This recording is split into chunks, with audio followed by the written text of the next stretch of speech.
ভারতের আগরতলায় বাংলাদেশের সহকারী হাইকমিশন আক্রান্ত হওয়ার পর সেখানকার কার্যক্রম বন্ধ করে দিয়েছে বাংলাদেশ।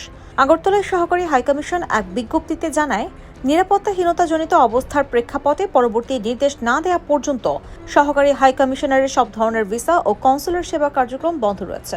বাংলাদেশের সংখ্যালঘু নির্যাতনের অভিযোগ তুলে হিন্দুত্ববাদী সংগঠন হিন্দু সংঘর্ষ সমিতি সহ কয়েকটি সংগঠনের সমর্থকেরা গত সোমবার সহকারী হাইকমিশন প্রাঙ্গণে ঢুকে হামলা চালিয়েছিল। এ সময় তারা বাংলাদেশের জাতীয় পতাকার অবমাননা করে। এই ঘটনার প্রতিবাদে ঢাকায় নিযুক্ত ভারতের হাই কমিশনার প্রণয় ভার্মাকে পররাষ্ট্র মন্ত্রণালয় তলব করেছে। এ সময় আগরতলার ঘটনায় বাংলাদেশ তীব্র ক্ষোভ প্রকাশ করে তার হাতে একটি প্রতিবাদপত্র তুলে দেয়। আগরতলায় বাংলাদেশের সহকারী হাই কমিশনে হামলার ঘটনায় পুলিশের ৩ সদস্যকে সাময়িক বরখাস্ত করেছে ত্রিপুরা রাজ্য পুলিশ। বদলি করা হয়েছে জ্যেষ্ঠ এক পুলিশ কর্মকর্তাকে। ভাঙচুরের অভিযোগে গ্রেপ্তার করা হয়েছে ৭ জনকে।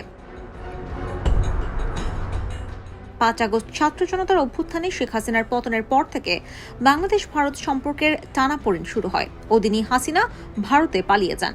ভারতের অভিযোগ, রাজনৈতিক পট পরিবর্তনের পর বাংলাদেশি হিন্দুদের উপর নির্যাতন চলছে।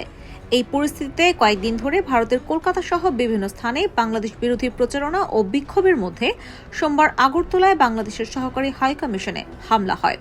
ভারতের বিভিন্ন স্থানে বাংলাদেশ বিরোধী বিক্ষোভ হয়েছে, আর আগরতলায় সহকারী হাইকমিশনে হামলার প্রতিবাদে ঢাকা ও ঢাকার বাইরে বিক্ষোভ হয়েছে। বাংলাদেশে ঢাকায় ভারতের হাইকমিশন সহ দেশটির বিভিন্ন মিশনের আশেপাশে নিরাপত্তা বাড়ানো হয়েছে। সংখ্যালঘু ইস্যু নিয়ে বাংলাদেশ বলে আসছে দেশের পরিস্থিতি নিয়ে অপপ্রচার চালাচ্ছে একটি গোষ্ঠী। আগরতলার বাংলাদেশ মিশনে হামলার প্রতিবাদ জানাতে ঢাকায় ভারতীয় হাইকমিশনার প্রণয় ভার্মাকে ভারপ্রাপ্ত পররাষ্ট্র সচিব এম রিয়াজ হামিদুল্লাহ তলব করেন। সোমবার রাতে ভারতের পররাষ্ট্র মন্ত্রণালয়ে যে প্রতিবাদপত্র পাঠানো হয়েছিল সেটি হাই কমিশনারের হাতে দেয়া হয়। সামগ্রিকভাবে এটা জানানো হয়েছে যে দুদেশের মধ্যে সম্পর্কের প্রাতিষ্ঠানিক একটি রূপ আছে, আবার ত্রিপুরা সহ সীমান্তবর্তী রাজ্যগুলোর সঙ্গে সম্পর্ক বেশ ঘনিষ্ঠ। তাই সম্পর্ককে স্বাভাবিক করে এগিয়ে নেওয়ার স্বার্থে আগরতলা, কলকাতা, মুম্বাই সহ ভারতের বিভিন্ন স্থানের বাংলাদেশ মিশনগুলোকে ঘিরে যেসব অনাকাঙ্ক্ষিত ঘটনাগুলো ঘটছে সেগুলো যেন পুনরাবৃত্তি না হয়। পাশাপাশি ভারতে বাংলাদেশের মিশনগুলোতে যেন কার্যকরভাবে যথেষ্ট নিরাপত্তা নিশ্চিত করা হয়। ভারতীয় হাইকমিশনার এ সময় ভারপ্রাপ্ত পররাষ্ট্র সচিবকে জানিয়েছে, আগরতলার অনাকাঙ্ক্ষিত ঘটনার পর বেশ কয়েকজনকে আটক, নিরাপত্তা বাহিনীর সদস্যদের বিরুদ্ধে শাস্তিমূলক ব্যবস্থা নেওয়া হয়েছে।